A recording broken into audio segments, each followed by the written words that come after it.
Alright, today I'm going to show you how to make the Olympic rings in Photoshop.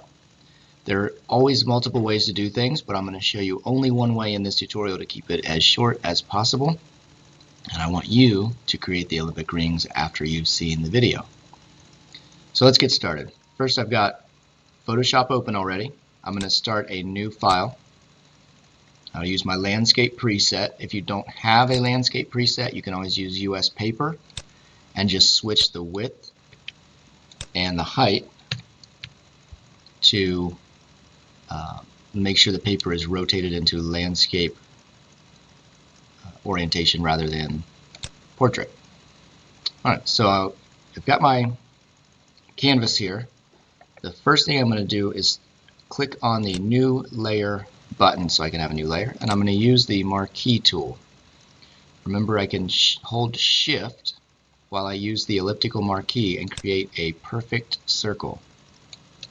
So I'm going to use that, and right now the color that I use is not important, but white will not work, so I'm going to switch over to black, and then I will turn my marquee off after I have painted, and here's the paint bucket. I will turn my marquee off after I have painted in my selection area. I'm going to stick with the marquee tool and create another elliptical marquee, and I'm going to do this just slightly smaller than the first marquee. And I'm going to position it. I can drag it around. If I can't get it perfect, I can use the arrow keys on my keyboard to nudge it in any direction. And when I have it where I like it, I'm still on the same layer, layer 1 here, because I want to delete a section of this so that it's a ring and not a filled in circle. So I'm going to go ahead and click delete, and then Control D on my keyboard will deselect that marquee area. From here I'm going to switch over to the arrow tool. I'll hold the Alt key on my keyboard, and I'm going to click and drag this ring, space them out, so that they are arranged like so. I think that's pretty good. This one looks like, I'm just looking at the size of these openings to see if they match, and I think I can move this over a little bit and get those a little closer. And I'm going to do the same with this bottom left ring. Just get that a little closer. Alright, so the next step is to go ahead and paint my rings, but before I do that I don't want to get confused. This ring on the top left is the blue ring, so I'm going to double click where it says layer 1 and change this layer name to blue. Layer 1 copy is going to be black. Layer 1 copy 2 is going to be red. Copy 3 is going to be yellow. And copy 4 is going to be green.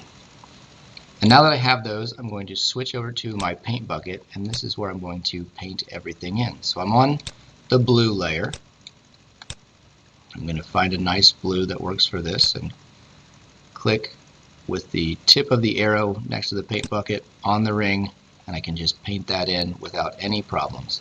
Black I'm going to leave the way it is. Red, of course I'll switch over to red and paint that in. Yellow, of course I'll switch the layer to yellow and then the color. And green, we'll do the same thing. A little bit of a darker green. That's a good green.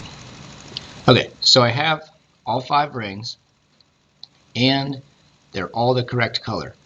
But I'm not quite done. This is the part where it starts to get difficult, because in the Olympic rings they appear to interlock, and we can't really interlock them because it's not a 3-dimensional object, it's 2-dimensional, but we can make them look like they interlock by deleting a section of each ring that overlaps another ring. So the first step to doing that, and maybe watch the whole process through once before you try it, is I'm going to select the blue layer. And then I'm going to switch over to the magic wand tool, which you can find in the toolbar as the 4th tool from the top. but by default it's the quick selection tool, so you may have to click and hold to get the magic wand tool. I'm going to select the blue ring so you can see what's outlined here, and then I'm going to switch over to the yellow layer and use the eraser tool. I'm going to adjust the size of my eraser. So with my eraser tool I can erase things that are inside this selection area and on the yellow layer. In other words, I can only erase this section and this section. To make it look like it interlocks, I'm only going to erase one of those sections, and it's going to be this one. So now these rings, I'm going to Control D to deselect, appear to interlock. There is no gap or spacing between the yellow and the blue because of the way that we did that. So the next step would be to repeat that process for the black ring and the red ring. So I'm going to get the magic wand tool. I've selected the black layer. I'm going to select the black ring, and then I'll switch over to the yellow layer and the eraser tool, and I made the second part from left to right of the yellow ring go behind the blue ring, so I'm going to stick with that as well. So I'm going to leave this section alone, delete this section. Because the black ring crosses two different rings, the yellow and the green, I'm going to do the same for the green without having to reselect anything. Then I'll select the red layer, select the red ring, and select the green layer and the eraser, and that's all there is to it. From here I would save this as OlympicRings and submit it here in Google Classroom.